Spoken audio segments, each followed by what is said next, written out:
Hi friends, నా పేరు Sudheer from నోదా రియాలిటీ యూట్యూబ్ ఛానల్.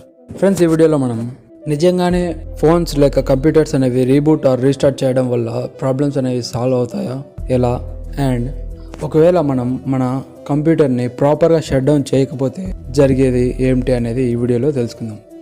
నార్మల్గా ఒక ఫోన్ ఆర్ కంప్యూటర్ అనేది హ్యాంగ్ అయినా లేదా స్లోగా రన్ అయినా మన బ్రెయిన్లోకి ఫస్ట్ వచ్చే ఆప్షన్ ఏంటంటే రీస్టార్ట్ చేయడం వల్ల మనకి చాలా వరకు ఫోన్స్ అనేవి మళ్ళీ బాగవుతాయి.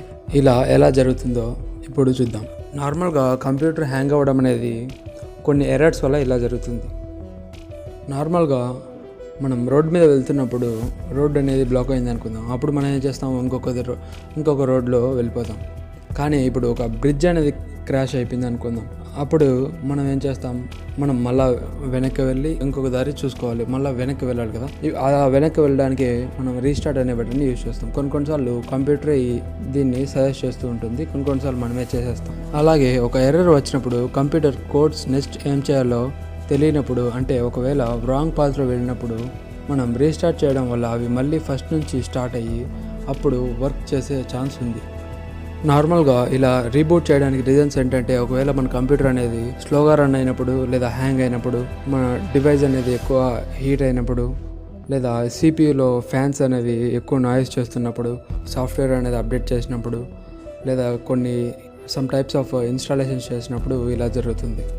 ఇంకా నెట్ అనేది సరిగ్గా కనెక్ట్ కానప్పుడు కూడా ఇలా రీస్టార్ట్ చేయడం వల్ల కనెక్ట్ అయ్యే అవకాశం ఉంది. ఇప్పుడు రీస్టార్ట్ చేయడం వల్ల ఏమవుతుందంటే, ర్యామ్ అనేది క్లీన్ అవుతుంది. ఫస్ట్ వన్ ఏంటంటే, మనం మన మొబైల్ కానీ కంప్యూటర్ కానీ ఎక్కువ యూజ్ చేసినప్పుడు మన ర్యామ్ అనేది ఎక్కువ క్యాచీని స్టోర్ చేసుకుంటుంది, అంటే ఒక టెంపరీగా ఫైల్స్ని స్టోర్ చేసుకుంటుంది. అలా చేసుకోవడం వల్ల ర్యామ్ ఫుల్ అయినప్పుడు మన మొబైల్ అనేది హ్యాంగ్ అవుతుంది. ఇప్పుడు మనం రీస్టార్ట్ చేయడం వల్ల మన ర్యామ్ అనేది కొంతవరకు క్లీన్ అయ్యి మళ్ళీ కొత్త దానిలా పర్ఫార్మెన్స్ చేయడానికి యూజ్ అవుతుంది. సెకండ్ వన్ వచ్చేసి ఫాస్ట్గా పర్ఫార్మెన్స్ చేస్తుంది, ఎందుకంటే ర్యామ్ అనేది క్లీన్ అవ్వడం వల్ల పర్ఫార్మెన్స్ అనేది ఫాస్ట్ అవుతుంది, అంటే కొత్తగా మొబైల్ కొన్నప్పుడు ఎలా అవుతుందో అలా.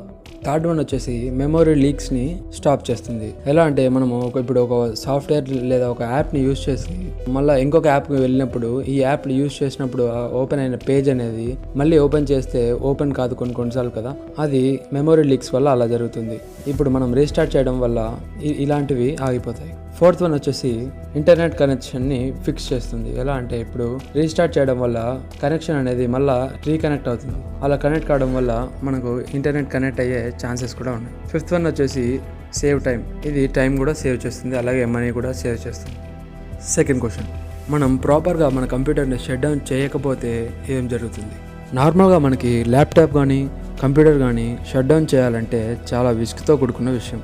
మనం విండోస్ని ప్రెస్ చేసి మళ్ళీ అక్కడ షట్ డౌన్ ఎక్కడుందో సిబిఐ వాళ్ళతో వెతికించి అక్కడ క్లిక్ చేస్తే మళ్ళీ అక్కడ some files not saved, not closed అని వస్తుంది. మళ్ళీ దాన్ని క్లోజ్ చేయాలి. ఇదంతా ఎందుకని డైరెక్ట్గా పవర్ ఆఫ్ బటన్ని నొక్కేస్తాం. కానీ ఇలా చేయకూడదు, ఎందుకంటే మీరు ఎప్పుడైతే షట్ డౌన్ బటన్ని క్లిక్ చేస్తారో అప్పుడు ఆపరేటింగ్ సిస్టమ్ అనేది అన్ని యాప్స్కి సాఫ్ట్వేర్ దగ్గరికి వెళ్ళి టైం అయిపోయింది కానీ ఇంకా సేవ్ చేసేయండి అని ఒక మెసేజ్ అనేది ఇస్తుంది. అప్పుడు ఆ యాప్స్ అండ్ సాఫ్ట్వేర్స్ అవి సేవ్ చేసేసి క్లోజ్ అవుతాయి. కానీ మీరు ఎప్పుడైతే డైరెక్ట్గా బటన్ ఆఫ్ చేస్తారో ఇవన్నీ సేవ్ అవ్వవు. దీని కారణంగా మీరు మళ్ళీ ఆన్ చేసినప్పుడు ఇన్స్టాలేషన్ ప్రాసెస్ అని 10 to 15 minutes తీసుకుంటుంది ఇవన్నీ సాల్వ్ చేయడానికి. కాబట్టి సోదంతా లేకుండా ఒక 1 minute or 2 minutes టైం తీసుకున్నా కూడా షట్ డౌన్ చేయడమే బెటర్. ఓకే ఫ్రెండ్స్, ఈ 2 క్వశ్చన్స్కి ఆన్సర్స్ చెప్పినానని అనుకుంటున్నాను. మీకు ఏమైనా డౌట్స్ ఉంటే కామెంట్ చేయండి. ఓకే ఫ్రెండ్స్, ఈ వీడియో నచ్చితే లైక్ చేయండి, మీ ఫ్రెండ్స్కి షేర్ చేయండి. మరింత ఇన్ఫర్మేషన్ కోసం సబ్స్క్రైబ్ చేయండి. Thank you friends.